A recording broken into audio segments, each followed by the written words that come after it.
Olá, meus amores e amoras. Tudo bem? Prontos para mais uma semana de aula?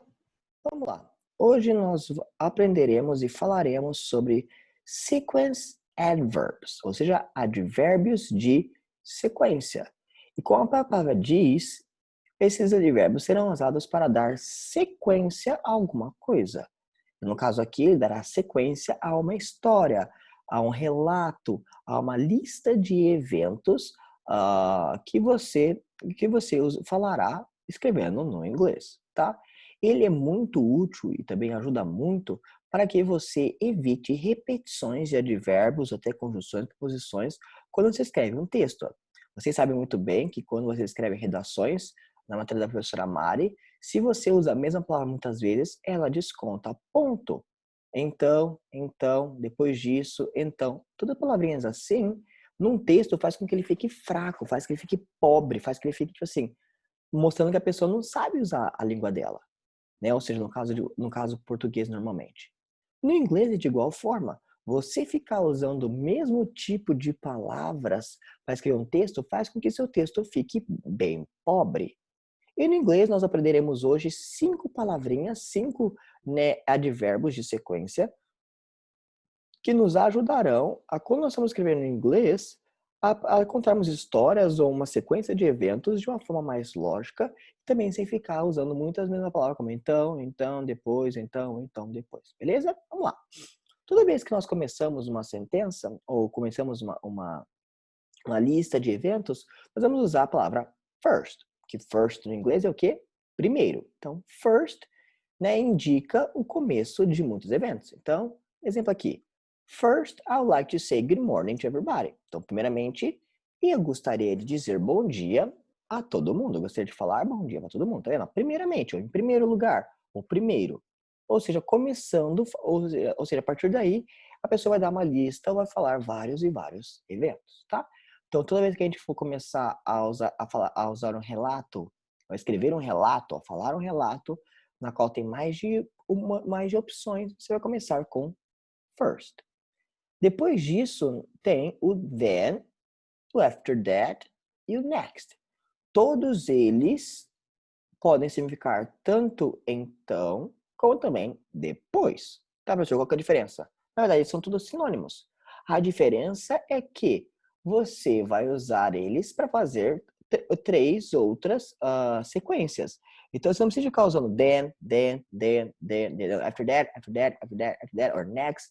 Não, você pode variar elas. Pode usar uma sentença com then, depois outra sentença com next, after that, depois com next. E assim mostra uma organização e um melhor uso das palavras para você dividir a sua ideia. Por exemplo, ó, então, primeiro eu comecei lá com aquela sentença. Depois, then, I think it is necessary to address how different teaching and learning has been for all of us lately. Depois, eu acho necessário, né, adereçar, eu acho necessário comentar quão diferente quão diferente ensinar e aprender tem sido para todos nós ultimamente. Tá vendo? Eu estou dando uma lista uma sequência de eventos, sequência de fatos, sequência de sentenças usando palavrinhas diferentes. Usei o then, vamos usar o próximo. After that, I can imagine how bored you all are to spend most of your days and time at home. Depois disso, tá vendo? Ó, eu usei uma outra linha, uma outra sentença, só que eu não usei a mesma palavrinha mesmo no começo. Eu mudei para enriquecer o meu relato. Depois disso, eu posso imaginar o quão fastigado, quão cansado vocês todos estão de gastar ou passar a maior parte dos seus dias e tempo em casa. Não só vocês, mas eu também. Next, it is clear for me that life will never be the same after this pandemic. Depois, é claro para mim que a vida nunca mais será a mesma depois dessa pandemia. Tá vendo, ó? Eu usei uma sequência de frases, uma sequência de relatos, só que eu comecei cada um deles com um sequence adverb diferente, tá vendo? Enriquecendo cada vez mais o meu texto, né? E por último, eu vou finalizar a minha sentença, finalizar a minha historinha ou mais que eventos usando finally. Finalmente, quando eu vou dar meu último argumento, minha última sentença, eu sempre uso finally. Então, finally, ela introduz, né, o final, o último tópico, o último evento, o último parágrafo, a última ideia de muitos eventos. Finally, I just want to say that I miss you all very much, and I can't wait until we can physically see each other so I can hug you guys. Então, finalmente, ou por último, eu apenas gostaria de dizer que eu sinto muita falta de vocês, eu morro de saudade de vocês, e que eu não mal posso esperar até que nós possamos fisicamente falando, que nós temos muitas vezes a oportunidade de se ver através da tecnologia, ou seja, virtualmente, possamos ver um ao outro fisicamente, para que eu possa abraçar cada um de vocês. Tá vendo? Ó? Dei uma sequência, ou meio que uma historinha, né, usando todos esses sequence adverbs, e aí usando essas palavrinhas para ajudar. Se você notou ou não, eu falei uma mensagenzinha para vocês, usando nossa história, que ela é assim, ó. Se fosse compilar ela numa historinha só. First, I would like to say good morning to everybody. Primeiramente, eu gostaria de dizer bom dia a todo mundo. Then, I think it is necessary to address how different teaching and learning has been for all of us lately. Então, eu acho necessário, eu penso ser necessário adereçar ou mostrar ou enfatizar o quão diferente ensinar e aprender tem sido para todos nós ultimamente. After that, I can imagine how bored you all are to spend most of your days and time at home. Depois disso, eu posso imaginar quão fastigado, quão cansado, quão chateados vocês estão, né, de gastar a maior parte dos seus dias e tempo em casa. Next, it is clear for me that life will never be the same after this pandemic. Então, é claro para mim que a vida nunca mais será a mesma depois dessa pandemia. Finally, I just want to say that I miss you all very much, and I can't wait until we can physically see each other so I can hug you guys. Então, finalmente, ou por fim, ou para finalizar, eu apenas gostaria de dizer que eu sinto muita saudade de cada um de vocês e eu mal posso esperar para ver vocês fisicamente, para que nós possamos nos ver fisicamente, para que eu possa abraçar vocês. Tá vendo, ó?